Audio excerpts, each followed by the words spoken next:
In this grand theater of life, we are all actors playing our parts in the divine drama. Yet how many of us truly understand the power we possess to shape our reality? How often do we allow the voice of reason to overshadow the whispers of our imagination? Tonight we shall unravel these mysteries and awaken to the truth that lies dormant within each of us. Let us begin by understanding the nature of belief. Belief, my dear friends, is not merely a mental assent to an idea. It is a state of consciousness, a feeling of certainty that transcends the limitations of our physical senses. When you truly believe something, you do not need external evidence to support it. Your belief becomes the evidence.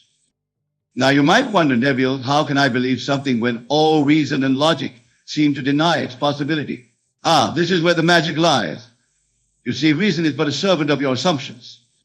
It faithfully presents you with evidence that supports your current beliefs. But what if I told you that you have the power to change those beliefs, and in doing so transform your entire world? Consider for a moment the story of the Wright brothers. When they claimed that man could fly, reason denied it. Logic scoffed at the very idea, yet their unwavering belief in the possibility of flight led to one of the greatest technological revolutions in human history. They chose to believe it, even when reason denied it. So how do we cultivate this power of belief? The first step, my friends, is to recognize that you imagine our stability. Your imagination is not some fanciful faculty for daydreaming. It is the creative power of God within you. When you imagine, you are literally shaping the substance of reality. To believe it when reason denies, you must learn to live from the end. This means assuming the feeling of your wish fulfilled here and now, regardless of what your physical senses tell you. If you desire financial abundance, you must feel the relief, the security, the joy that comes with having plenty, even if your bank account says otherwise. If you long for perfect health, you must embody the vitality, the energy, the wholeness of a perfectly healthy being, even if your body currently shows symptoms of illness. This practice of living from the end is not about denying your current reality. It's about choosing which reality you wish to experience. You see, every possible version of you already exists in the infinite sea of consciousness. By assuming the feeling of your desired state, you are tuning into a view that innovation, making it your present reality. Now I can hear some of you thinking, but Neville, this goes against everything I've been taught. How can I possibly believe something that contradicts all evidence? My dear friends, let me remind you that what you call evidence is nothing more than the outpicturing of your past assumptions. Change your assumptions and you change the evidence. To illustrate this point, let me share with you a personal experience. Years ago, I found myself in New York, broken out of work. Reason told me that I should be worried, that I should frantically search for any job I could find. But instead, I chose to live from the end. I imagined myself back in my home in Barbados, successful and financially secure. I felt the joy of being there, the warmth of the sun on my skin, the comfort of my own bed. I lived in this state day and night, despite all contrary evidence. Within a week, I received a letter from my brother inviting me back to Barbados and offering me a well-paying job. Reason would say this was mere coincidence, but I know it to be the natural outcome of living from the end, of believing it when reason denied it. You see, my friends, the world is not outside of you. The world is your consciousness pushed out. Everything you perceive is a reflection of your own mental states. When you change your mental state, when you dare to believe in the face of contrary evidence, you set in motion forces beyond your current understanding. These forces work tirelessly to bring about the conditions that match your new assumption. But how, you might ask, do we maintain this belief when everything around us seems to contradict it? The key lies in persistence. You must persist in your assumption, regardless of what your senses tell you. This persistence is not a matter of willpower or positive thinking. It is a matter of feeling, of experiencing your desire as an already accomplished fact. Imagine for a moment that you are an actor in a play. In this play, you are portraying a character who has everything you desire in your life. How would this character think? How would they feel? how would they carry themselves? Now, immerse yourself fully in this role. Live from it. Breathe it. Become it. This is what it means to persist in your assumption. As you persist in this new state of consciousness, you may find that doubts arise. Reason may whisper in your ear, telling you that you're being foolish, that you're denying reality. When this happens, do not fight against these thoughts. Simply observe them, acknowledge them, and then gently return to your desired state. Remember, these doubts are merely the dying gasps of your own concept of self. They have no power unless you give them power. Now let us delve deeper into the mechanics of belief. Your beliefs, my dear friends, are not just thoughts in your head. They are vibrational frequencies that you emit into the universe. Everything in this universe is energy vibrating at different frequencies. Your beliefs determine the frequency at which you vibrate. And like attracts like. When you truly believe in something, you align yourself with the frequency of that thing, drawing it into your experience. That's why it's crucial to guard your mental diet. The thoughts you entertain, the conversations you engage in, the media you consume, all of these influence your vibrational frequency. To be with it when reason denies it is, you must be vigilant about what you allow into your consciousness. Surround yourself with ideas, people, and experiences that support your desired state. Let me share with you another powerful technique for cultivating belief in the face of contrary evidence. It's called the lullaby method. As you lie in bed each night, repeating to yourself a short, concise statement that implies your desire is already fulfilled. For example, if you desire financial abundance, you might repeat, I am so grateful to be financially free. If you long for a loving relationship, your lullaby might be, I am loved and cherished by my perfect partner. As you repeat these words, feel the truth of them. Allow the feeling to permeate every cell of your being. Fall asleep in this state, knowing that your subconscious mind, which knows no limitations, is working throughout the night to align your outer world with this inner truth. Remember, my friends, your subconscious mind does not discriminate between what is real and what is imagined. It simply accepts what you impress upon it as truth and works tirelessly to bring it into manifestation. By falling asleep in the feeling of your wish fulfilled, you are programming your subconscious to create that reality. Now, some of you may be thinking, but Neville, what about action? Don't we need to do something to bring about our desires? To this, I say, inspired action will naturally flow from your new state of consciousness. When you truly believe in something, when you live from the end, you will find yourself naturally taking the steps that lead to its manifestation. These actions will not feel like hard work or struggle. They will feel natural, even effortless, because they are in alignment with your new state of being. You will find doors opening, opportunities presenting themselves, as if by magic. But remember, this magic is simply the natural result of your alignment with the frequency of your desire. Let us now address another common obstacle to belief, the opinions of others. Often, when we share our dreams and aspirations, we are met with skepticism, even ridicule from those around us. Reason speaking through the mouths of well-meaning friends and family may tell us to be realistic with our feet on the ground. My dear friends, understand this. The opinions of others have no power over you unless you give them power. Their words are simply a reflection of their own beliefs and limitations. You are not bound by their perception of what is possible. You have the power to choose which voices you listen to, which realities you align with. In fact, the doubts and skepticism of others can serve as a powerful catalyst for strengthening your own belief. When faced with opposition, reaffirm your commitment to your desired state. Use that doubt as a springboard to dive even deeper into the feeling of your wish fulfilled. For in doing so, you are not only transforming your own reality, but also expanding the realm of possibility for all those around you. Remember the words of the great William Blake, what is now proved was once only imagined. Every great advancement in human history, every innovation, every work of art, began as a thought, an idea that reason initially denied. The inventors, the artists, the visionaries of our world are those who dared to believe it when reason did not. You, my dear listeners, are no different from these great minds. You possess the same creative power, the same ability to shape reality through your imagination.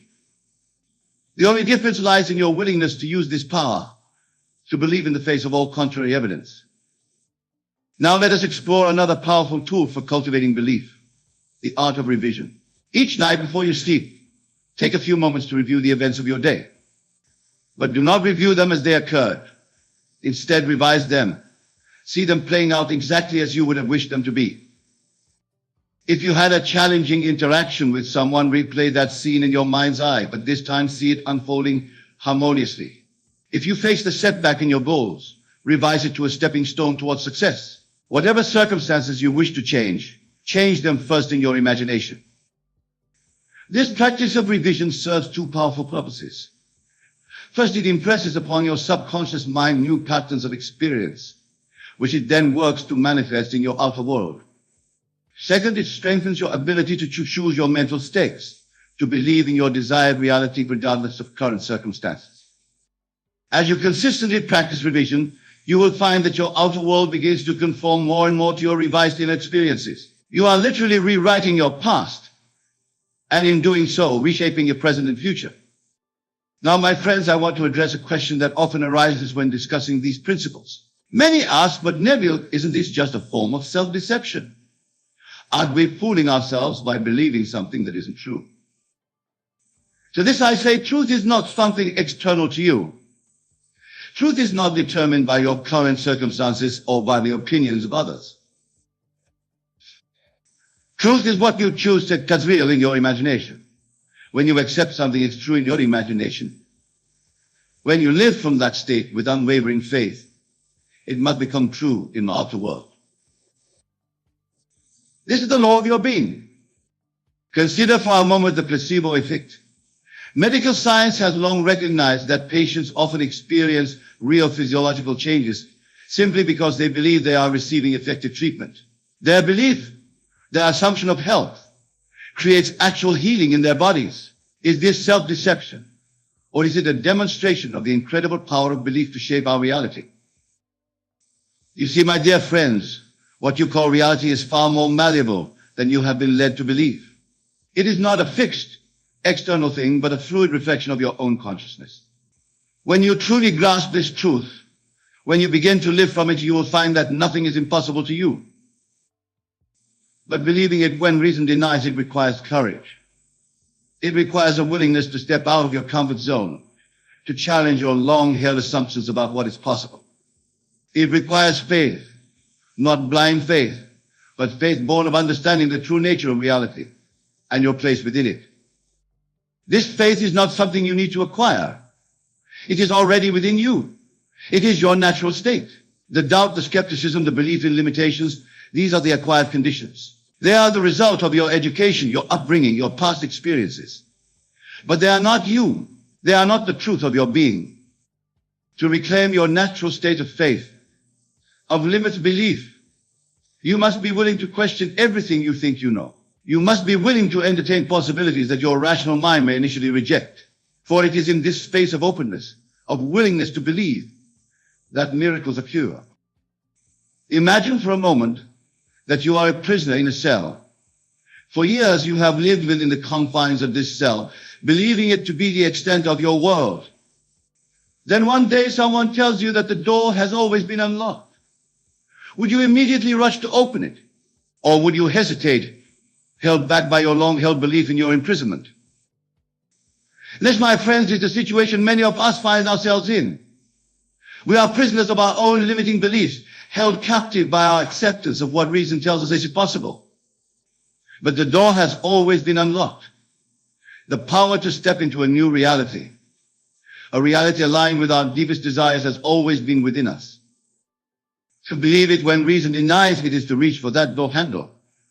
It is to take that step into the unknown, fueled by the certainty that what you have imagined must come to pass. It is to live from the state of your wish fulfilled, even when all external evidence seems to contradict it. As you practice this, as you cultivate the art of believing, you will begin to notice changes in your outer world. These changes may be subtle at first, a shift in someone's attitude towards you, an unexpected opportunity, a solution to a problem that had seemed insurmountable. Acknowledge these changes, no matter how small, with gratitude, for they are confirmation that your new assumption is taking root, that your beliefs reshaping your reality. And as you notice these changes, let them fuel your faith. Let them strengthen your conviction that what you have imagined must come to pass. For this is the law of your being. What you believe and feel as true must objectify itself in your world. Now, my dear friends, as we near the conclusion of our discussion, I want to emphasize a crucial point. The practice of believing when reason denies, it is not a one-time event. It is not a technique to be used only when you desire something specific. It is a way of life. It is a constant choosing of which states of consciousness you wish to occupy. Every moment of every day you are faced with a choice. Will you accept the limitations that reason and your senses present to you? Or will you choose to live from the state of your filled desires? Will you allow your past to dictate your future? Or will you claim your power as a creative being, shaping your reality through the power of your imagination? The choice is always yours, and it is a choice you must make moment by moment, day by day. For in every moment, you are either strengthening your belief in limitation or expanding into the infinite possibilities that are your birthright. As you go forth from this place, carrying this knowledge with you, I urge you to be bold in your imagining. Dare to believe in the seemingly impossible. Dare to live from the state of your wish fulfilled, especially when reason is possibility. For you are not bound by reason. You are not limited by your current circumstances. You are a divine being possessing within you the very power that creates worlds. Your imagination is God in action. When you imagine and believe, you are fulfilling your highest purpose as a co-creator with the divine.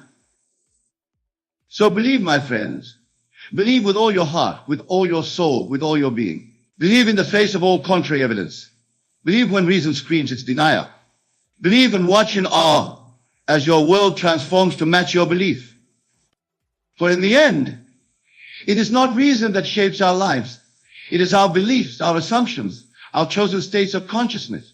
Choose wisely, choose lovingly, and above all, choose to believe in the boundless possibilities that await you.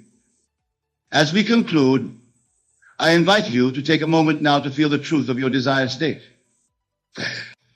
Close your eyes if you wish, and allow yourself to sink deeply into the feeling of your wish fulfilled. Feel the gratitude, the joy, the love that accompanies this state. Carry this feeling with you as you leave this place. Let it inform your every interaction, your every decision. For in doing so, you are living as the person you desire to be, and your outer world must conform to this inner truth. Go forth, my friends, in the knowledge that you are divine, you are powerful beyond measure, that you have within you the ability to reshape your entire world. Use this power wisely, use it lovingly, and watch in awe as your life transforms into a living testament of the boundless possibilities that await those who dare to believe, even when reason denies it. Thank you, and may your imagination guide you to the fulfillment of your deepest desires. Remember to believe is the key, not the other way around. Believe it, life from it, and it must be. That is the law. That is the promise. That is the truth of your being. Embrace it, embody it, and watch your world transform before your very eyes. Consider for a moment the concept of being magnetic to miracles. You may perceive miracles as rare, extraordinary events that happen to a chosen few. But I say unto you, miracles are the natural state of existence, and you have the power to attract them continuously into your life simply by assuming the state of being magnetic to them. But what does it truly mean to act as if you are magnetic to miracles? It is not a matter of pretending or wishing. It is a state of consciousness, a shift in your very being that aligns you with the creative power of the universe. It is about recognizing that your consciousness, your awareness of being magnetic to miracles, is the only reality and that a profound shift in this awareness can and will transform your entire world. Let us delve deeper into this profound truth. Your outer world, every experience you have, every circumstance you encounter, is nothing more than a reflection of your inner world, your concept of self.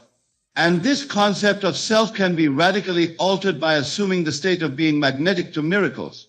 When you understand this, truly understand it, you realize that by carefully choosing and vividly imagining yourself as a being who naturally attracts miracles, you are actively creating a new reality that will unfold in your experience.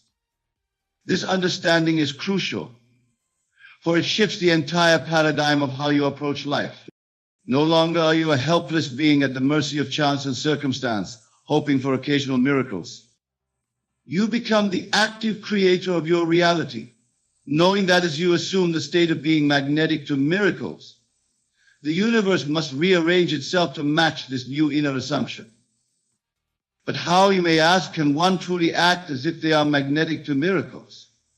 The answer lies in the creative power of your wonderful human imagination, combined with the intensity of your feeling and belief. For your imagination is not a mere fantasy maker, and your feelings are not mere reactions to external stimuli. Together, they form the very workshop in which reality is forged.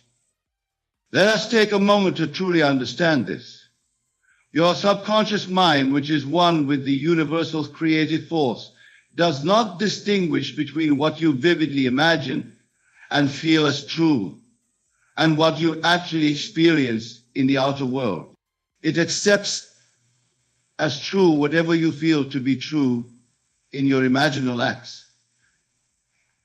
And once it accepts an idea as true, it proceeds to bring it into manifestation in your physical reality, regardless of how long it takes in clock time. So when you act as if you are magnetic to miracles, when you fall asleep in the absolute conviction that you are a being who naturally attracts miraculous experiences, you are not engaging in wishful thinking or self-deception. You are actively creating your new reality from within. You are aligning yourself with the creative power of the universe, allowing it to work through you and for you to manifest miracles in your life. This, my dear listeners, is the essence of acting as if you are magnetic to miracles. It is about recognizing that the power to shape your reality lies within you, waiting to be expressed through your conscious imaginal acts. It is about understanding that your outer world is nothing more than a reflection of your inner concept of self, which can be radically altered by assuming the state of being naturally magnetic to miracles. Consider the biblical phrase, "All things are possible to him that believeth." This is not a mere poetic expression or a vague spiritual concept. It is a statement of cosmic law, an invitation to recognize the power of your assumed state. When you truly embody the state of being magnetic to miracles, when you feel its reality with every fiber of your being, you are changed in that very moment. The outer manifestation of miracles may take time to catch up, but the inner transformation is instantaneous. But let me be clear, acting as if you are magnetic to miracles is not about forced visualizations or strained affirmations. It is about a total immersion in the feeling of being someone who naturally attracts miraculous experiences. When you truly embody this practice, you naturally assume the thoughts, feelings, and inner conversations of a person who is magnetic to miracles. You go to sleep not as the person struggling for occasional lucky breaks, but as the person who lives in a constant state of miraculous unfolding. Let us explore this further with an example. Imagine a person who has always felt that life is a constant struggle, that miracles are rare and happen to others. For years, their inner dialogue has been filled with doubt and limitation. Now, imagine this person deciding to act as if they are magnetic to miracles. As they lie in bed, they immerse themselves in the feeling of being someone who naturally attracts miraculous experiences. They feel the joy, the wonder, the gratitude of someone whose life is filled with constant miracles. They allow this feeling to permeate every cell of their being. They fall asleep in this state, carrying it into their dreams. When they awaken, something has shifted. They may not see immediate external changes, but internally, they are no longer the same person. They have experienced the reality of being magnetic to miracles, and this new self-concept begins to reshape their outer world. In the days and weeks that follow, they find themselves naturally acting with more openness and expectancy. They notice synchronicities where they would have previously seen mere coincidences. They pursue opportunities they would have once thought beyond their reach. And as they do so, their outer world begins to reflect this new inner state. Miraculous occurrences start to happen more frequently. Unexpected solutions appear. Their entire life begins to transform, all stemming from acting as if they are magnetic to miracles. This principle applies to every aspect of your life. Whether you desire miracles in your career, relationships, health, or any other area, the key is to assume the state of being magnetic to miracles in all areas. Feel the reality of being someone whose life is filled with constant miraculous unfoldings. Fall asleep in that state, knowing that as you do so, you are planting a seed in the fertile soil of your subconscious mind that must grow into your outer reality. Now, I can hear some of you thinking, but Neville, can simply acting as if I'm magnetic to miracles really make such a difference? Surely miracles are rare and beyond our control. And to this I say, miracles are as common or as rare as you assume them to be. In the realm of consciousness, where all creation takes place, there is only the eternal now. Acting as if you are magnetic to miracles can indeed reshape your entire future, for it plants a seed of a new self-concept that will inevitably grow into manifestation. Remember, the outer world is dead. It has no life of its own. It is your consciousness, your concept of self, that gives life to your experiences. When you act as if you are magnetic to miracles, you are breathing life into a new reality. You are setting in motion a series of events that must culminate in the outer expression of this new inner state.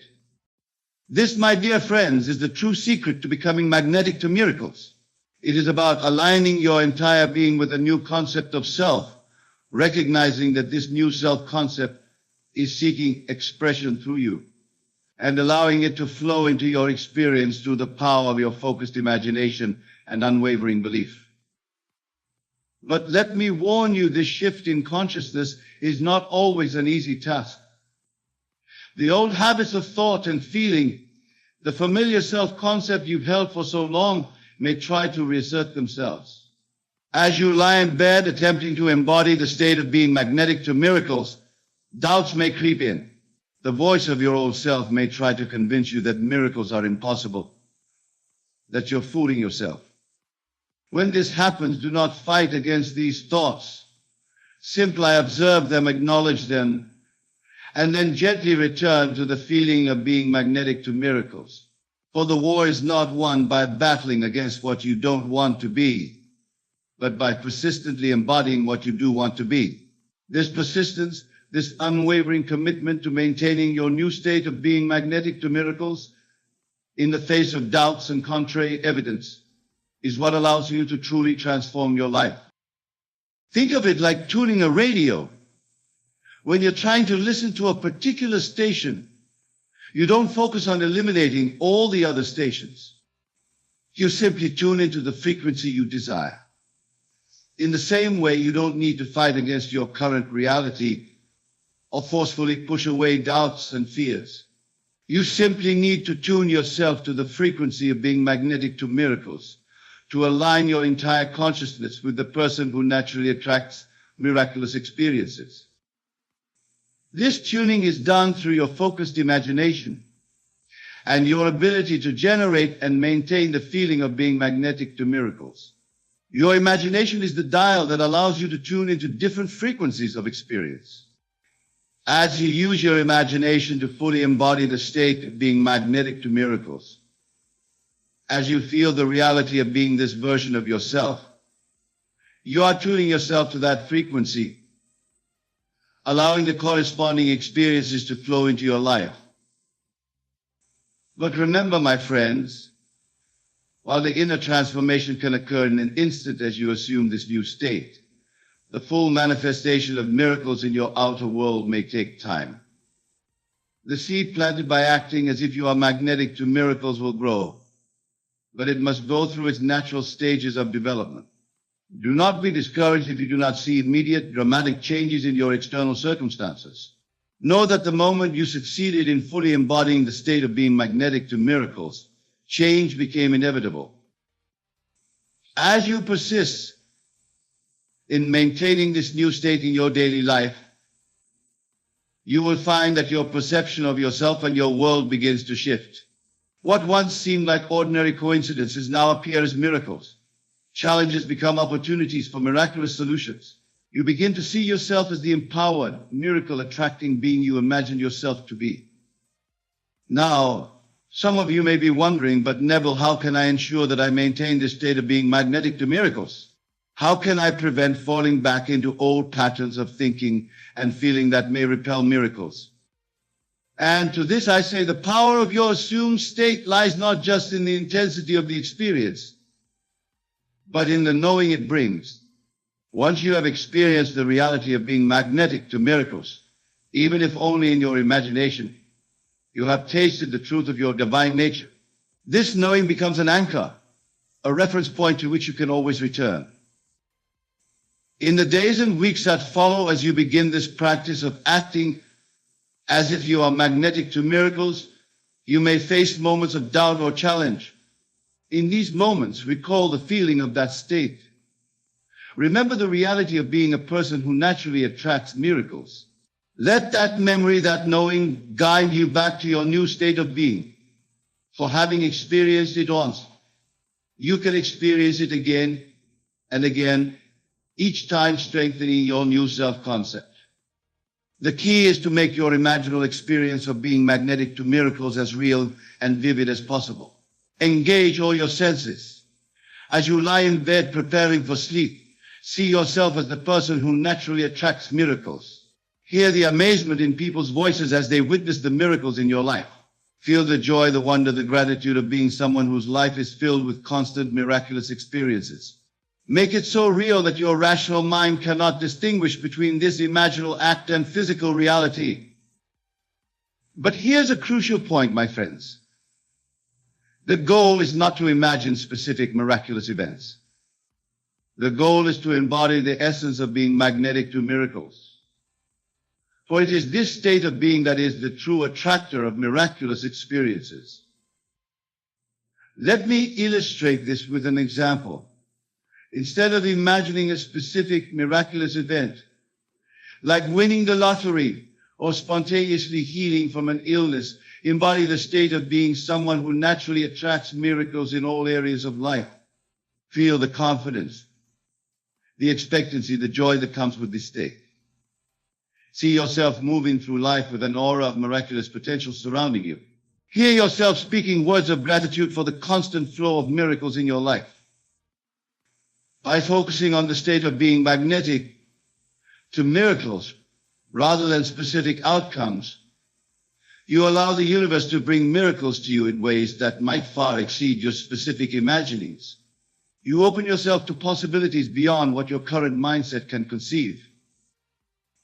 This is the true art of acting, as if you are magnetic to miracles. It's not about forcing yourself to believe in specific miraculous events. It's about aligning your entire being with the truth of your divine nature as a miracle-attracting being. Your oneness with the creative power of the universe. It's about spending each day fully embodying the highest vision of who you truly are, a being who is naturally magnetic to miracles. As you practice this, you may find that your outer world begins to shift in subtle ways. Perhaps you start to notice more synchronicity in your daily life, or you find yourself naturally making choices that lead to unexpected positive outcomes, or opportunities that seem miraculous begin to appear out of nowhere. These are all signs that your inner transformation, initiated by acting as if you are magnetic to miracles, is creating ripples in your outer reality. Don't discount these small miracles. Celebrate them. See them as confirmation that the law is working, that your assumed state is taking root. But don't become attached to them or anxiously look for them. Simply acknowledge them with gratitude and continue to live from your state of being magnetic to miracles. As you persist in this practice, larger miracles will begin to manifest. You may find yourself naturally attracting experiences that seem truly miraculous. You may notice that problems which once seemed insurmountable are solved in unexpected and wonderful ways. You may achieve goals you once thought impossible with an ease that feels miraculous. And as you continue to maintain the state of being magnetic to miracles, you'll discover that life becomes an exciting adventure of ever-expanding wonder and possibility. But remember, the outer manifestation of miracles is not the ultimate goal. The goal is the state of being from which all miraculous experiences naturally flow. This is a crucial point, my friends. When you're truly transformed by acting as if you are magnetic to miracles, when you're fully living from this new state of being, you no longer need external miracles to confirm your state. You're already whole, already complete in your knowing that you are a being who naturally attracts miracles. And paradoxically, it's in this state of inner assurance that you're most likely to experience a life filled with constant miraculous unfoldings. Now, some of you might be thinking, but Neville, what about action? Don't we need to do things in the physical world to bring about miracles? And to this I say, yes, action is part of the process. But it's inspired action, not anxious doing. When you're living from the state of being magnetic to miracles, ideas and opportunities will naturally present themselves to you. You'll feel inspired to take certain actions, to move in certain directions. These actions won't feel like struggle or effort. They'll feel natural, joyful, almost effortless. They will be the natural outgrowth of your new state of being. This is the difference between trying to make miracles happen and allowing them to happen. When you're trying to force miracles, actions feel stressful, born out of fear and doubt. When you're truly embodying the state of being magnetic to miracles, actions flow naturally from your aligned state, guided by an inner wisdom that knows exactly how to bring about the manifestation of miracles in your life. Consider the example of a flower blooming. A flower doesn't strain to open its petals. It doesn't force itself to grow. It simply unfolds naturally, expressing its innate beauty. You, my dear listeners, are no different. When you act as if you are magnetic to miracles, you allow your life to unfold naturally and beautifully, expressing the infinite potential for miracles that is your birthright. But let me be clear, this state of allowing miracles is not passive. It requires an active use of your imagination, a deliberate and focused embodiment of the state of being magnetic to miracles. It requires faith, not blind faith in external forces, but faith in the creative power of your consciousness and your ability to attract miracles to your assumed state. This faith is not about believing that miracles will come someday in the future. It's about knowing that you are magnetic to miracles now, in this very moment, and that your outer world must inevitably conform to this new inner reality. As you cultivate this faith, as you persist in acting as if you are magnetic to miracles, you'll begin to see evidence of miracles manifesting in your outer world. These signs may start small, an unexpected solution to a problem, a chance encounter that leads to a wonderful opportunity, a sudden insight that changes everything. Do not discount these signs, no matter how small they may seem, for they are confirmation that your inner transformation initiated by acting as if you are magnetic to miracles, is indeed shaping your outer reality. They are breadcrumbs leading you to the full realization of the miraculous life you are creating. As we near the conclusion of our discussion, I want to address a common concern that arises when people first encounter this teaching. Many worry that focusing on attracting miracles might somehow make them selfish or disconnected from others. But I assure you, my friends, the opposite is true. When you truly understand the principle of being magnetic to miracles, you realize that you are not separate from others. As you elevate your own consciousness through your assumed state, you are elevating the consciousness of all. Your personal miracles, far from disconnecting you from others, actually expand the field of possibilities for all. Moreover, when you are coming from a place of being magnetic to miracles, you naturally have more to give to others. You become a beacon of possibility, a living example of the power of consciousness to reshape reality. Your miracles create a ripple effect, touching the lives of everyone you encounter with your newfound energy, wonder, and joy. This is the true gift of acting as if you are magnetic to miracles.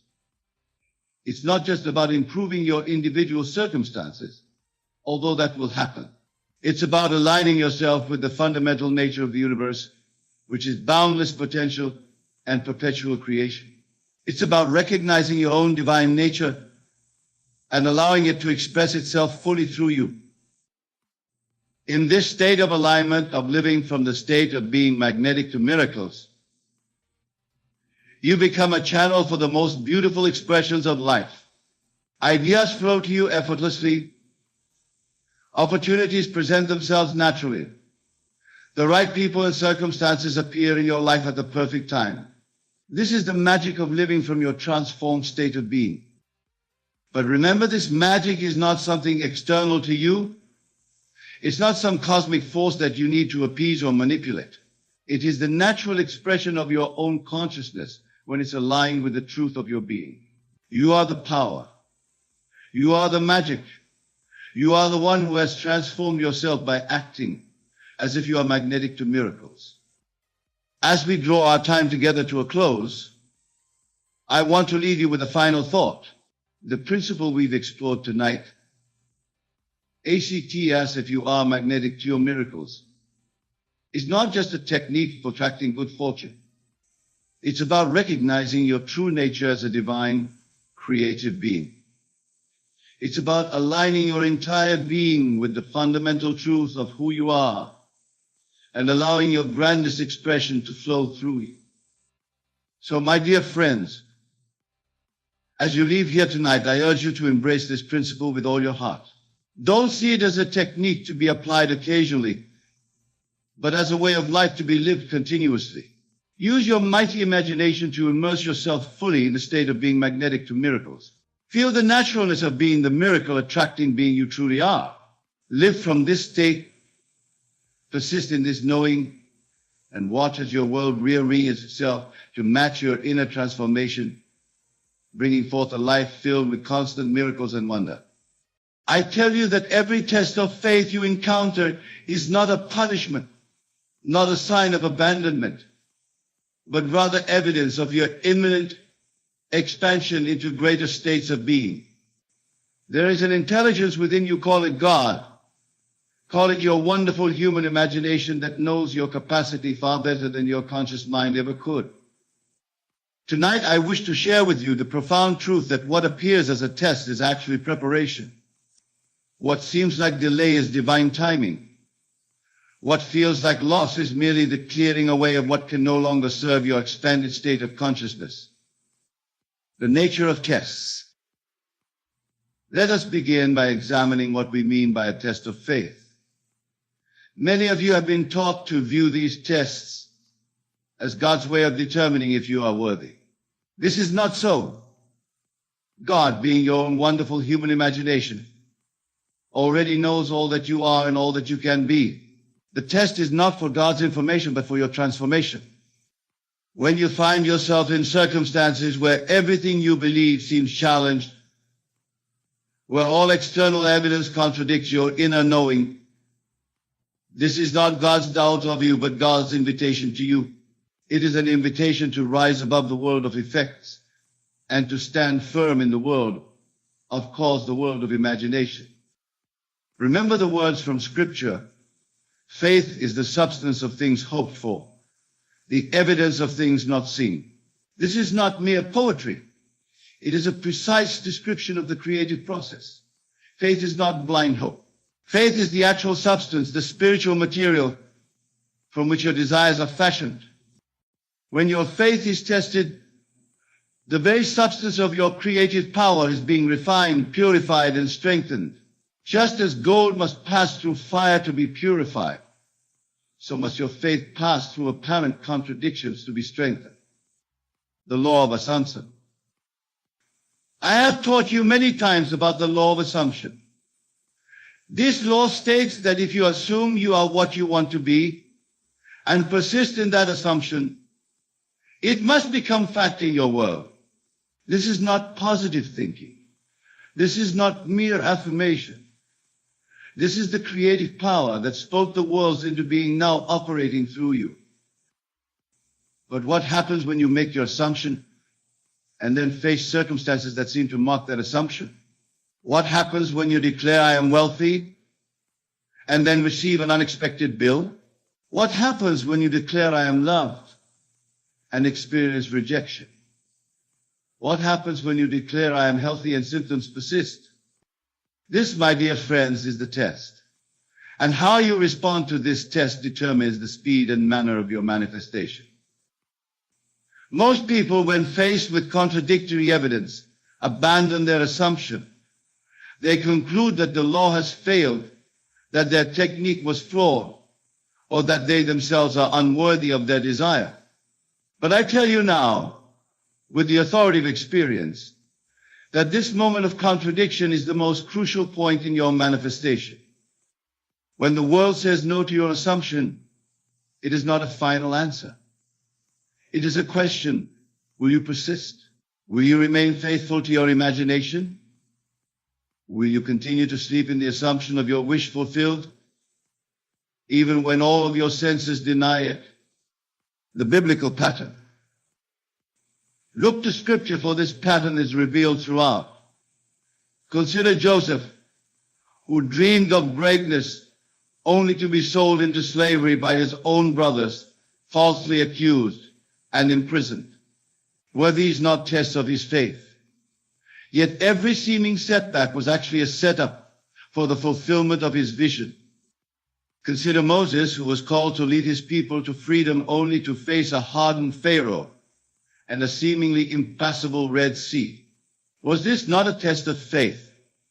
Yet these obstacles became the stage upon which God's power was most dramatically revealed. Consider David, anointed as king only to spend years running for his life from Saul. Was this not a test of faith? Yet this wilderness period prepared him to rule with wisdom and compassion.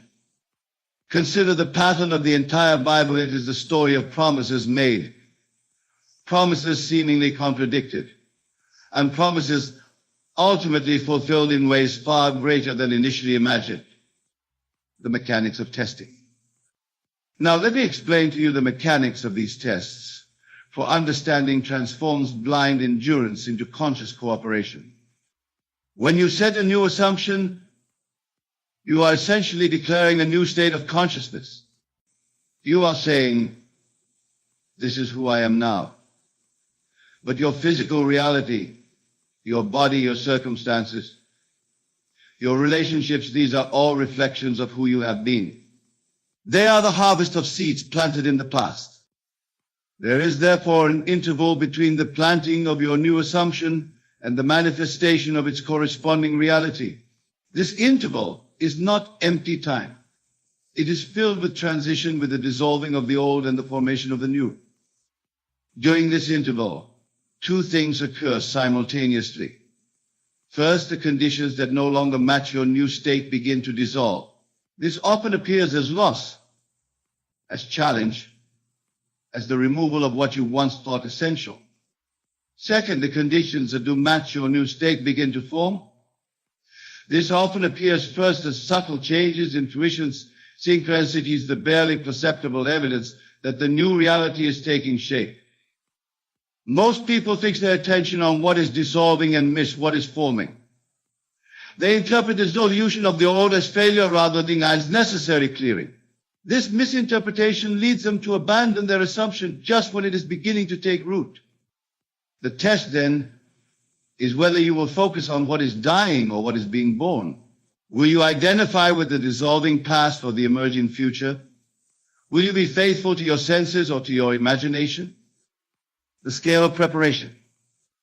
Now let us consider why these tests come and why they often seem proportional to the greatness of your desire. I tell you that the scale of the test is determined by the scale of the preparation required. If God is preparing you for something bigger, the preparation must match the expansion.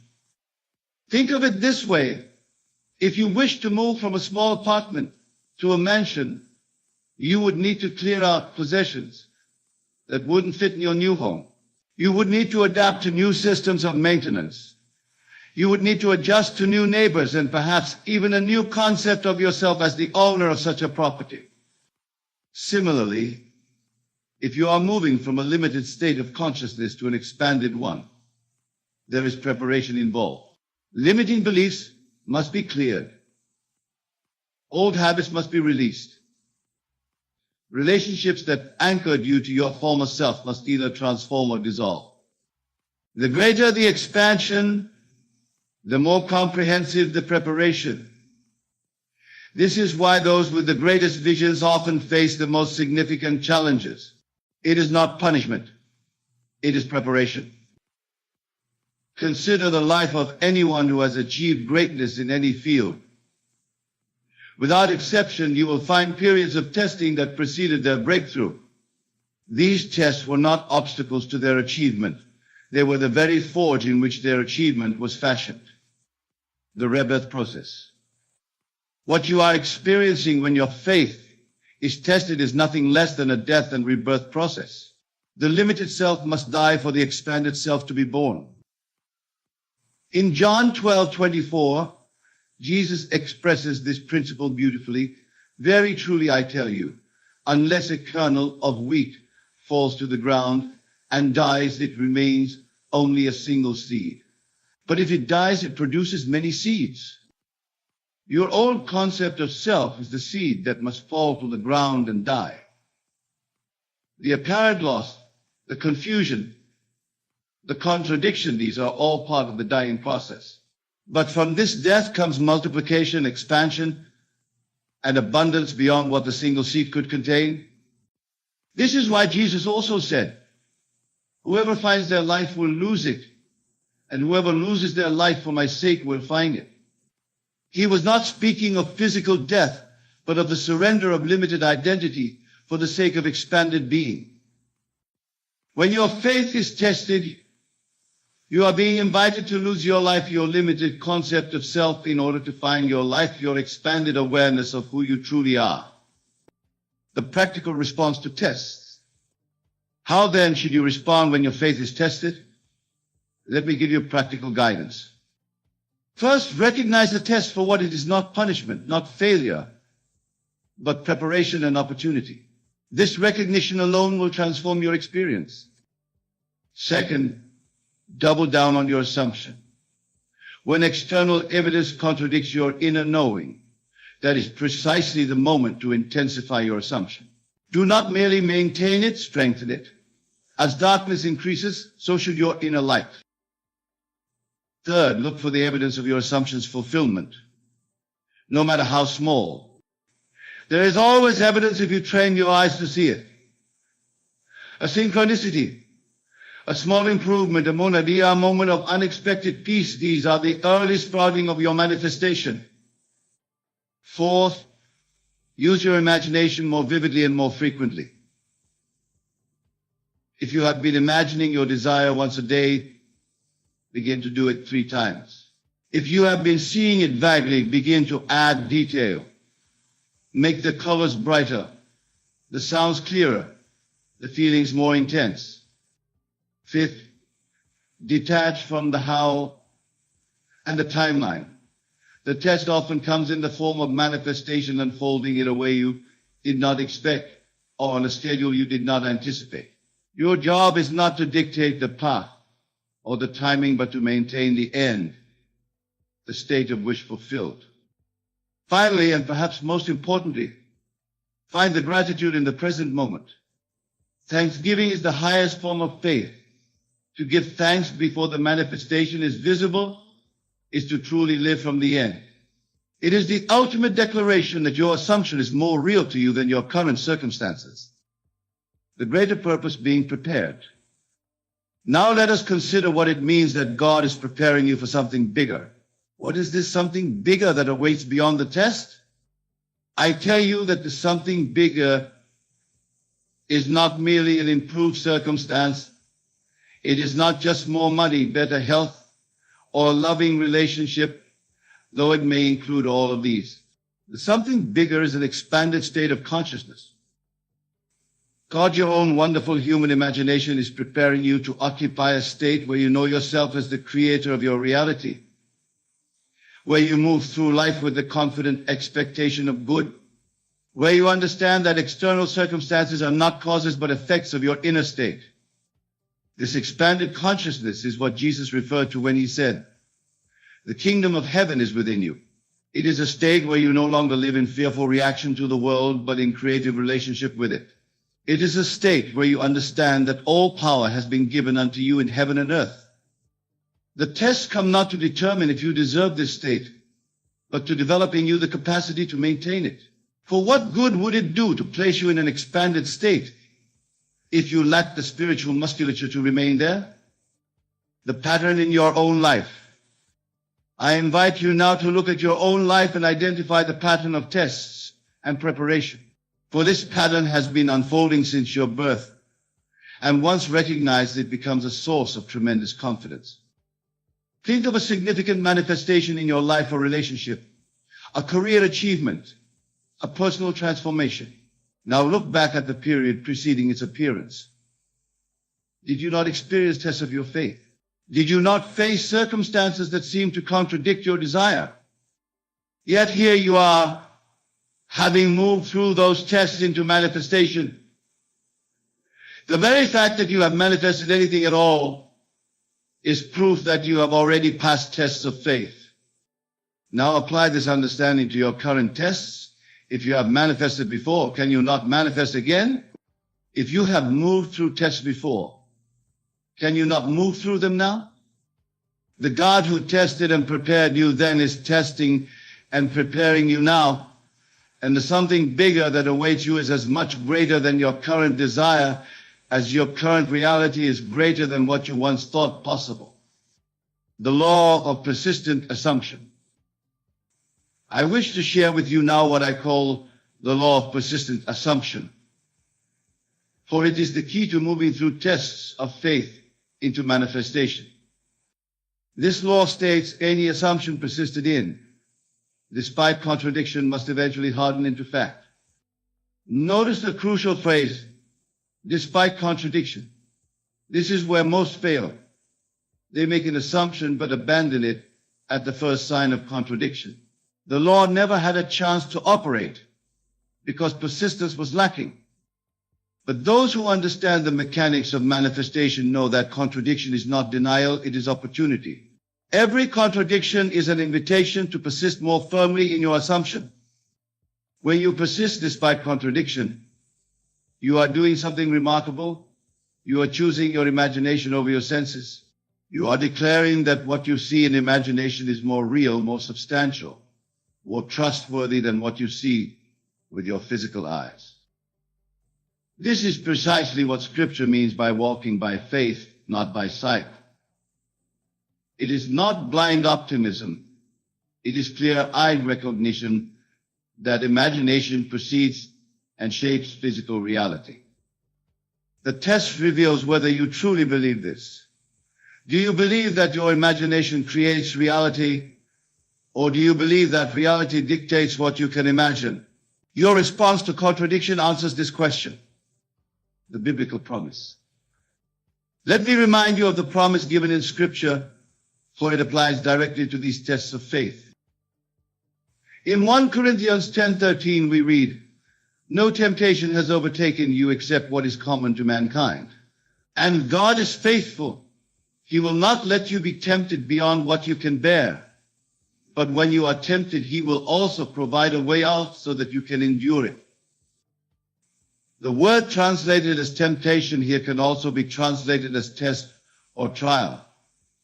The promise is clear.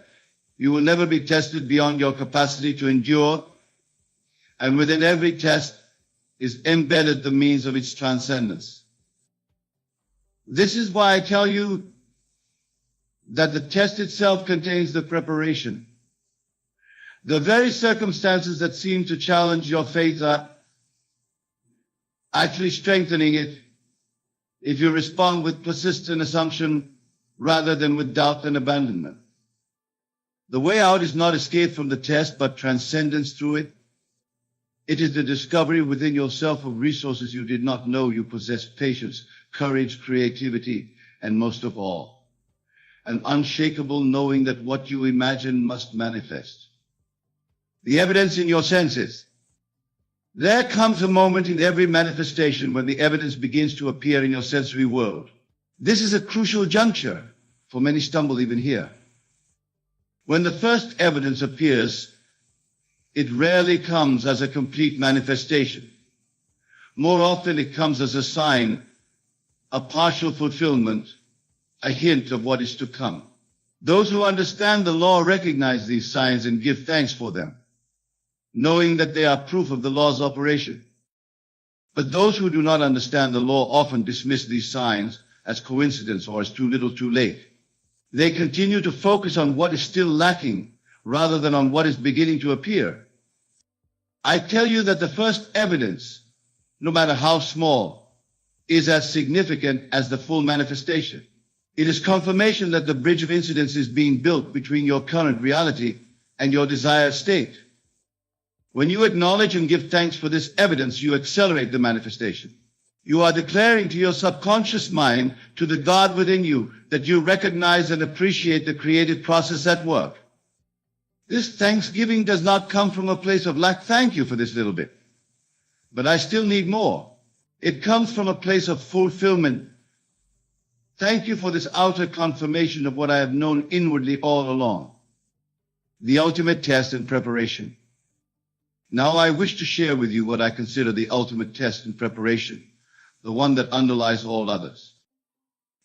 The ultimate test is this: can you see God in all things?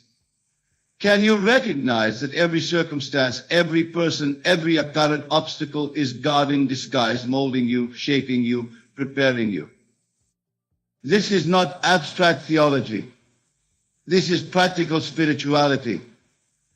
For when you truly see God in all things, you cease to fight against circumstances and begin to work with them. You cease to resist what is and begin to discover the gift within it. This does not mean passive acceptance of conditions you do not desire. It means active engagement with the divine purpose within those conditions. It means asking not, why is this happening to me? But what is this preparing me for? When you ask this better question, answers begin to appear. You discover that the difficult calling is teaching you patience, that the financial constraint is teaching you creativity, that the health challenge is teaching you to value each day. These lessons are not incidental to your manifestation. They are integral to it. For the something bigger that God is preparing you for is not just a better circumstance, but a better you, more aware, more grateful, more aligned with your true nature as a created being. The role of surrender. There is a paradox at the heart of manifestation that becomes clear when we understand tests of faith. The paradox is this: to manifest what you desire, you must surrender the need for it. This is not contradiction, it is completion. You must be clear about what you desire and firm in your assumption of its fulfillment. But you must also release attachment to particular forms and timelines. Surrender is not giving up on your desire. It is giving up the limitations you have placed upon how that desire can manifest. It is trusting that the God within you knows better then your conscious mind how to bring about your good in ways that bless all concerned. This surrender is itself a test of faith. Can you trust the process even when it unfolds in unexpected ways? Can you recognize that the apparent delay or detour might be the most direct route to your manifestation from a higher perspective? Those who master this surrender discover a profound truth. What manifests often exceeds what they imagined. The relationship is more fulfilling, the career more satisfying, the solution more elegant than what they had consciously conceived. This is because your conscious desire is just the tip of the iceberg of the iceberg. Beneath it lies your desire for growth, for meaning, for connection, for alignment with your higher self.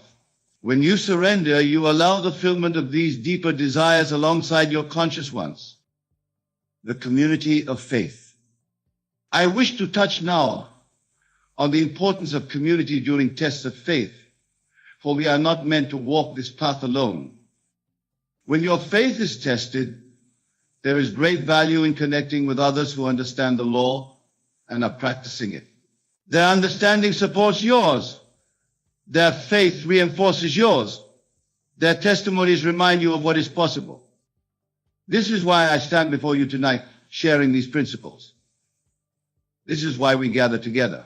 We are creating a community of faith, a collective field of consciousness that makes it easier for each of us to maintain our individual assumptions. In the presence of doubt, doubt flourishes. In the presence of faith, faith flourishes. Choose carefully, therefore, the company you keep during times of testing. Seek out those who will support your assumption, who will remind you of your plan till you momentarily forget it. And when you are strong, be that support for others. Share your testimonies, not to boast, but to bolster faith. Not to set yourself above, but to demonstrate what is possible for all. The eternal nature of the process. As we near the conclusion of our time together, I wish to share one more truth about tests of faith and preparation. It is this process never ends. It is not a one-time event, but an eternal unfolding. You will never reach a point where tests cease, where faith is no longer required, where preparation is complete. This is not because you are lacking or because the law is flawed. It is because expansion is the nature of life itself. As you successfully move through one test, you will set intentions for greater manifestations, which will require greater preparation, which will involve new tests. This is not a burden, it is a blessing. It is the mechanism through which infinite being experiences itself in ever-expanding ways through you. Those who resent this process remain stuck in cycles of frustration. Those who embrace it discover joy in the journey itself, not just in the destinations reached along the way. The invitation before you. And so, my dear friends, I leave you with this invitation.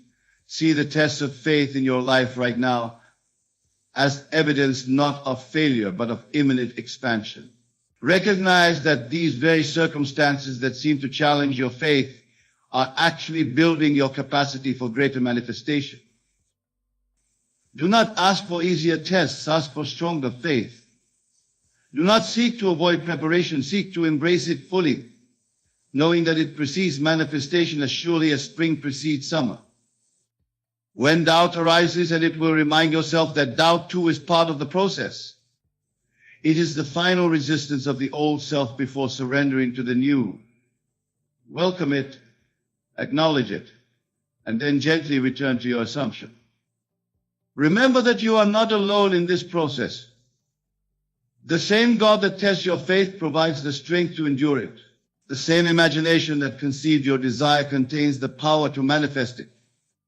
Above all, know that what awaits you on the other side of these tests is not merely the fulfillment of a particular desire, but an expanded awareness of who you truly are, a created being made in the image of God, with all power in heaven and earth given unto you.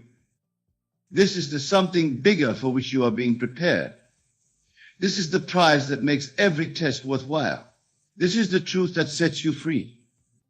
And now, in the silence of your own being, I invite you to feel the reality of your desire as already fulfilled.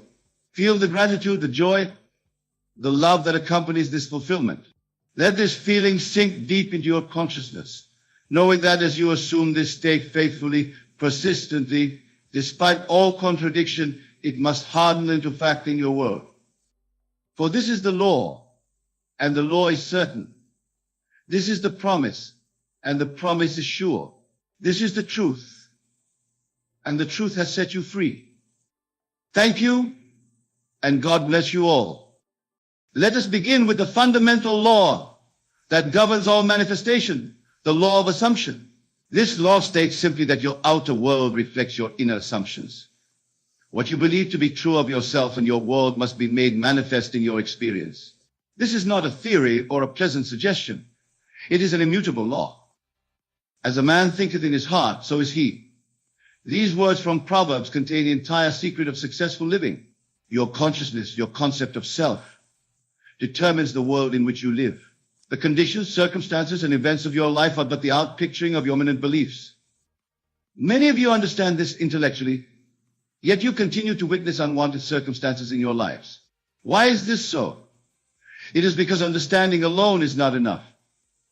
You must apply the law, and the application begins with detachment. The nature of detachment. What do I mean by detachment? Detachment is not indifference. It is not a cold withdrawal from life or a resignation to fate. Detachment, in its spiritual sense, is the recognition that you are not bound to your current circumstances, that you are not defined by your present conditions, and that you are free to assume a new state of consciousness regardless of appearances. Detachment means releasing your grip on the how and the when of your manifestation. It means surrendering the need to control the process by which your desire will be realized. This surrender is not weakness. It is the highest form of spiritual strength. In the Bible we read, "Be still and know that I am God." This stillness is detachment. It is the quiet confidence that comes from knowing that the creative power within you, your own wonderful human imagination, is God, and that this power, once directed consciously, will externalize your assumptions in ways that your rational mind cannot conceive. So many of you struggle because you cannot see the bridge of incidents that will lead to your desire. You worry and fret over the means, desperately seeking to manipulate external conditions. This very anxiety reveals your attachment to appearances, your bondage to what is. And as long as you remain bound to what is, you cannot experience what could be. The impediment of attachment. Attachment to outcomes, to specific means, to time frames, these are the chains that bind your creative power. When you insist that your desire must manifest in a particular way, you limit the infinite intelligence of God within you. You say, in effect, I know better than the divine wisdom how my good should come to me. Think of the farmer who plants a seed and then digs it up each day to see if it is growing. Such impatience and lack of faith in the natural process will prevent any harvest. Similarly, when you plant the seed of desire in your consciousness and then constantly unearth it through doubt, worry, and attachment to results, you interrupt the divine process of manifestation. I tell you truly, the entire universe conspires to fulfill your demanded assumptions. But this fulfillment comes through a bridge of incidents that your rational mind cannot and need not construct. Your work is not to build the bridge. Your work is to assume the end, the fulfillment, and to live in that assumption while the bridge builds itself. The process of letting go. Now, let us discuss the practical process of letting go. How does one detach from circumstances while remaining committed to a desire? The secret lies in what I call living in the end. To let go is to transfer your attention from the problem to the solution, from the lack to the fulfillment. It is to dwell mentally in the state of wish fulfilled, regardless of appearances. This dwelling is not a momentary visualization, but a sustained assumption. When you truly let go, you no longer feel the need to check on the status of your manifestation.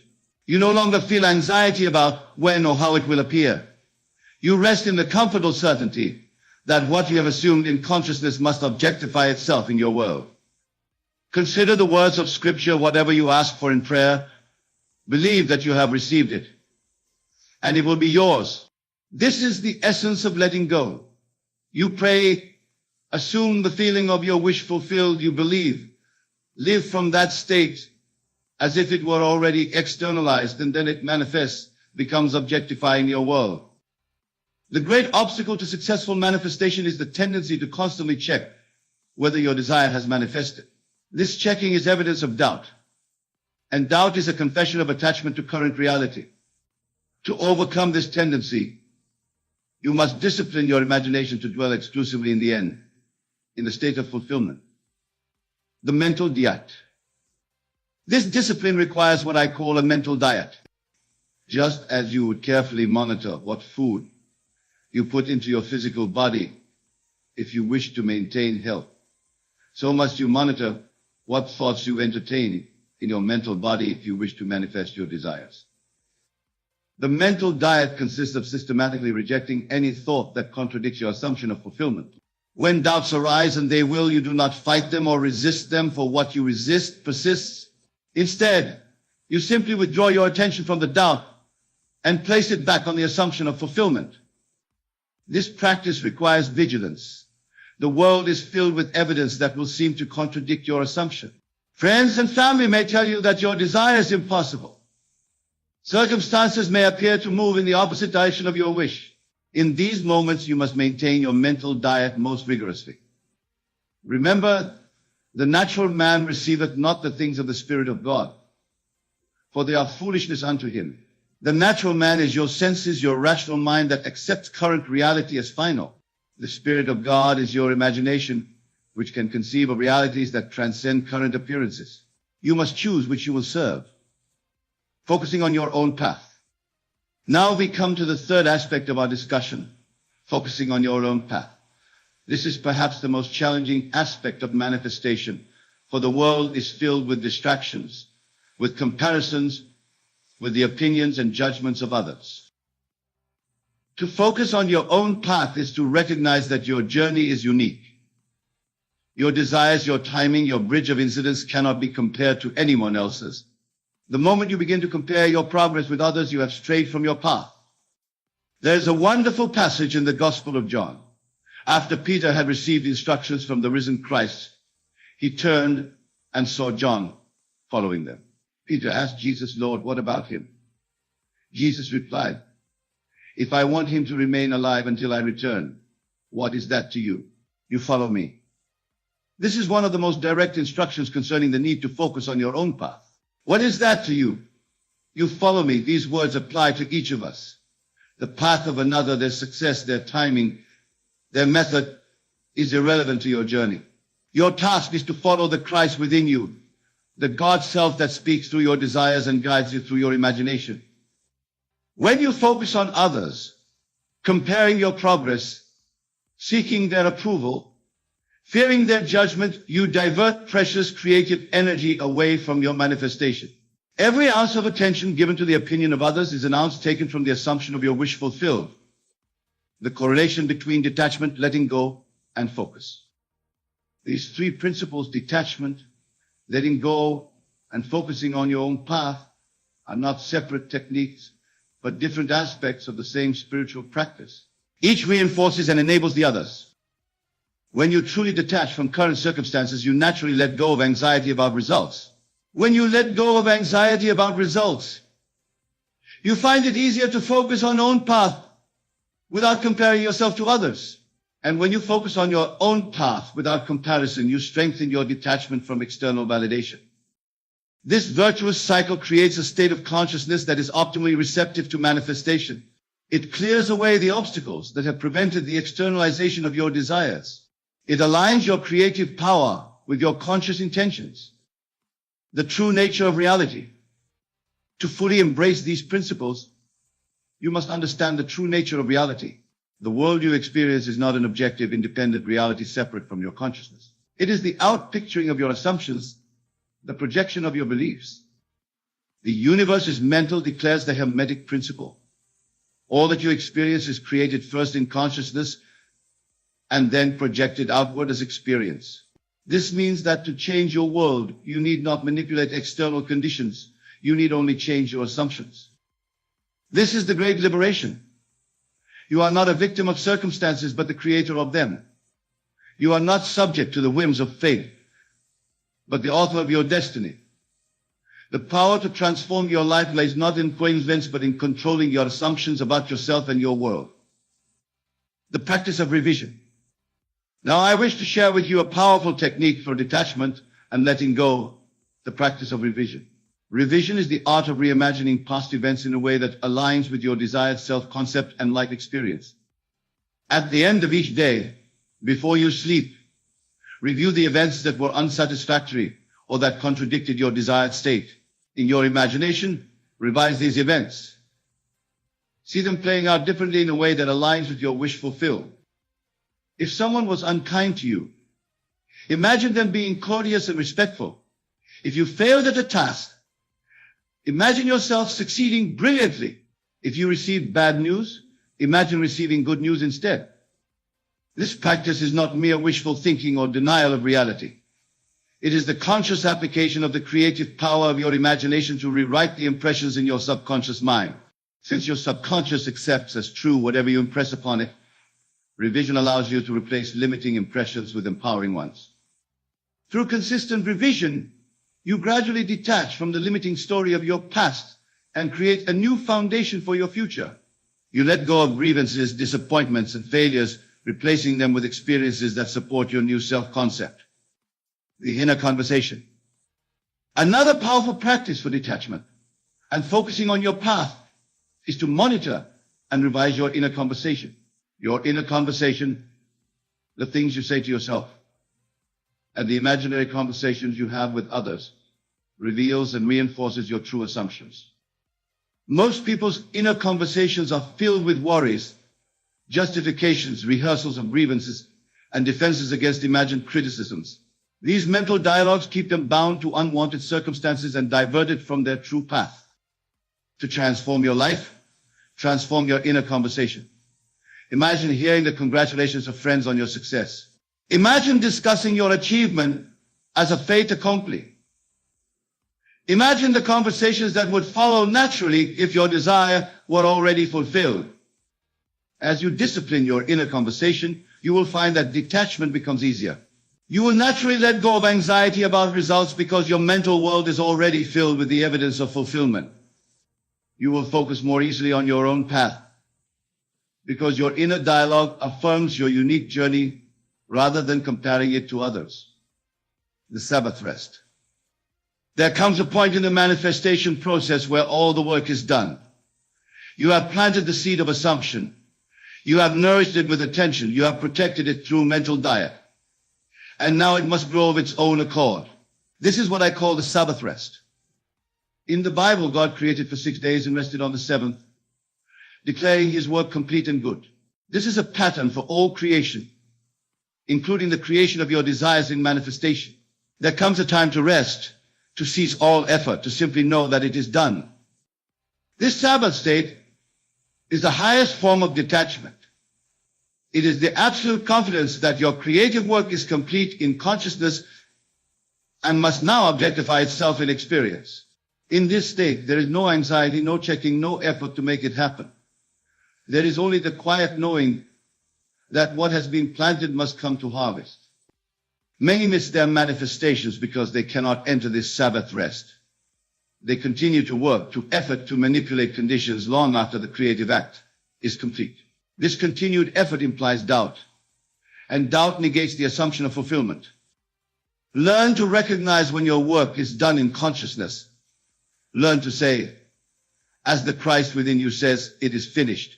Then rest in that knowing, detach from appearances, letting go of control, focus solely on the truth established in your imagination. The testing of faith, the period between the planting of your assumption and its visible manifestation, is a testing of faith. During this interval, appearances may contradict your assumption. Doubts may arise. Others may question your certainty. These tests are not obstacles, but opportunities to strengthen your new consciousness. Each time you choose your assumption over appearances, you deepen your faith. Each time you detach from discouraging circumstances, you strengthen your creative power. Each time you let go of anxiety about results, you accelerate the manifestation process. Remember the words of Scripture, faith is the substance of things hoped for, the evidence of things not seen. Your faith, your persistent assumption that it is a means to acquire your desire. It is the substance of the desire itself, already present in consciousness, awaiting externalization. When doubts arise, do not fight them or fear them. Simply recognize them as remnants of your old consciousness, the consciousness you are transcending through your new assumption. Then gently but firmly return to your assumption, knowing that what you are conscious of being, you must become. The divine indifference. There is a state of consciousness that I call divine indifference. This is not apathy or lack of interest in your desires. It is the serene knowing that your assumption, once firmly established in consciousness, must manifest regardless of appearances or time frames. Divine indifference allows you to pursue your daily activities without anxiety, without constantly checking for evidence, without the inner tension that comes from attachment to outcomes. It is the ability to live contentedly in the present moment while knowing that your future is secure in your assumption. This state might be described as earnest expectancy without anxiety. You are expectant because you know the law must fulfill your assumption. You are without anxiety because you know the law must fulfill your assumption. The certainty removes the need for concern. When you achieve this divine indifference, you will find that manifestations come more easily and more frequently. The very detachment accelerates the process, for it removes the resistance caused by doubt, worry, and overattention. The naturalness of your desire. Another key to successful detachment is to recognize the naturalness of your desire. Your desires are not random whims or egoic fantasies. They are the voice of God within you, calling you to express more of your divine nature, to experience more of the abundance that is your birthright. When you see your desires in this light, detachment becomes easier. You no longer feel that you are grasping for something beyond your desert or fighting against the order of things. You recognize that the fulfillment of your desire is as natural as the blooming of a flower or the rising of the sun. This recognition eliminates the sense of struggle that accompanies so many people's manifestation efforts. You need not fight for your good. You need only align your consciousness with it through assumption. You need not force your desire into being. You need only provide the conditions in consciousness for its natural unfoldment. As Jesus said, consider the lilies of the field, how they grow, they toil not, neither do they spin. The lily does not strain to become a lily. It simply unfolds according to its nature. Similarly, your desires unfold naturally when you align your consciousness with their fulfillment. The state akin to sleep. There is a particular state of consciousness that facilitates detachment and the impregnation of your subconscious with new assumptions. I call this the state akin to sleep, a drowsy, receptive state where the rational mind is temporarily quieted and the subconscious is especially receptive to suggestion. In this state, which you can enter just before sleep, upon awakening, or through deliberate relaxation during the day, your imagination has direct access to the subconscious. The images and feelings you entertain in this state are accepted without the interference of the rational mind's doubts and objections. Use this state to impress your desire upon the subconscious. Feel yourself into the state of wish fulfilled.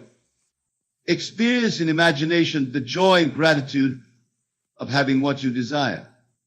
Then allow yourself to drift into sleep or to return to normal consciousness, knowing that the seed has been planted. This practice, performed consistently, will gradually transform your dominant assumptions about yourself and your world. As your assumptions change, your experience must change to match them. This is the law, the freedom of consciousness. The ultimate secret of detachment is the recognition that you are pure consciousness. You are not your body, your circumstances, your history, or your possessions. You are the awareness in which all these things appear. This recognition is liberation. When you know yourself as consciousness rather than content, you can change the content at will. You are no longer bound to any particular set of circumstances because you recognize that circumstances are projections of your assumptions, not independent realities. From this perspective, detachment is not something you do. It is the recognition of what you are. You are naturally detached from all conditions because you are the consciousness in which conditions appear, not the conditions themselves. This is the meaning of Jesus' statement. Be in the world, but not of the world. To be in the world is to participate in the experiences of human life. To be not of the world is to recognize that you transcend these experiences, that you are the consciousness that witnesses and creates them. The practice of I am. To strengthen this recognition of your true nature, practice what I call the I am meditation. Set aside time each day to sit quietly and focus on the feeling of pure existence, the feeling of I am. Before you identify with any particular attribute or condition, before you say I am rich or I am poor, I am successful or I am failing, there is the pure awareness of being. This awareness is your true self, your God self.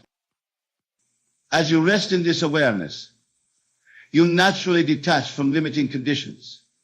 You recognize that all descriptors that follow I am are assumptions that you are free to change. You are not inherently any particular condition. You are the consciousness that assumes conditions. From this state of pure awareness, you can then consciously choose the assumptions that will shape your experience. You can say with full conviction, I am wealthy, I am healthy, I am fulfilled, knowing that these statements define your consciousness and therefore must define your experience. The transformation of identity. Manifestation at its core is not about acquiring things or changing circumstances. It is about transforming your identity, your concept of self. When your self-concept changes, your world must change to reflect it. Most people try to change their lives by manipulating external conditions while maintaining the same self-concept. This is why their efforts so often fail. The external always conforms to the internal. Your circumstances are the shadow cast by your concept of self. To create lasting change, you must adopt a new identity. You must see yourself as the person who already has what you desire, who already is what you wish to be. This identity shift is the essence of assumption. When you truly assume a new identity, detachment from old conditions happens naturally. You no longer worry about how or when your desire will manifest, because in consciousness, from the perspective of your new identity, it has already manifested. You are simply waiting for the outer to catch up with the inner. The persistence of assumption. The final key to successful manifestation is persistence in your assumption. This does not mean effortful striving or constant affirmation. It means returning to your assumption whenever you become aware that your thoughts have strayed from it. Your old beliefs and assumptions have momentum. They have been reinforced over years or decades of thinking, and they will not be replaced by a single session of imagining. You must persist in your new assumption until it becomes as natural and habitual as your old assumption once was. This persistence is not a burden, but a practice. Like learning any new skill, it requires attention at first, but eventually becomes second nature. There will come a time when your new assumption is so deeply established that you no longer need to consciously maintain it. It will have become your dominant belief, your natural way of being. Until that time, gently but firmly return to your assumption whenever you notice that your thoughts or feelings contradict it. Do not chastise yourself for lapses. Simply correct your course. The more consistently you maintain your assumption, the sooner it will manifest in experience. Conclusion, the promise fulfilled. My dear friends, I have shared with you tonight the great secret of manifestation: detachment, letting go, and focusing on your own path. This secret is not new. It has been taught by spiritual masters throughout the ages in various forms and languages. Jesus taught it when he said, "Therefore I tell you, whatever you ask for in prayer, believe that you have received it, and it will be yours." Buddha taught it when he identified attachment as the source of suffering and detachment as the path to liberation. Krishna taught it in the Bhagavad Gita when he instructed Arjuna to perform his duty without concern for the fruits of his action. This teaching transcends all religious and philosophical boundaries because it is not a belief but a law, as immutable as gravity. When you assume a state in consciousness and detach from appearances, that state must objectify itself in your experience. This is not magic or mysticism. It is the creative process by which all experience comes into being. I challenge you to test this law in your own life. Select a desire, something you truly want to be, do, or have. Formulate a clear assumption that would be true if this desire were fulfilled. Then live from that assumption while detaching from appearances, letting go of anxiety about results, and focusing on your own path without comparison to others. Do this consistently. And I promise you that your assumption must harden into fact. The seed planted in consciousness must grow into manifestation. The words spoken in the silence of assumption must become flesh in the world of form. Remember always, all things are possible to him that believeth. Your belief, your assumption maintained with detachment and persistence is the creative power that shapes your world. Use this power consciously, and there are no limits to what you can create in your life. Go now in peace, dwelling in the certainty that your desires are already fulfilled in consciousness and must by law externalize themselves in your experience. God bless you, my friends, and remember, imagination creates reality.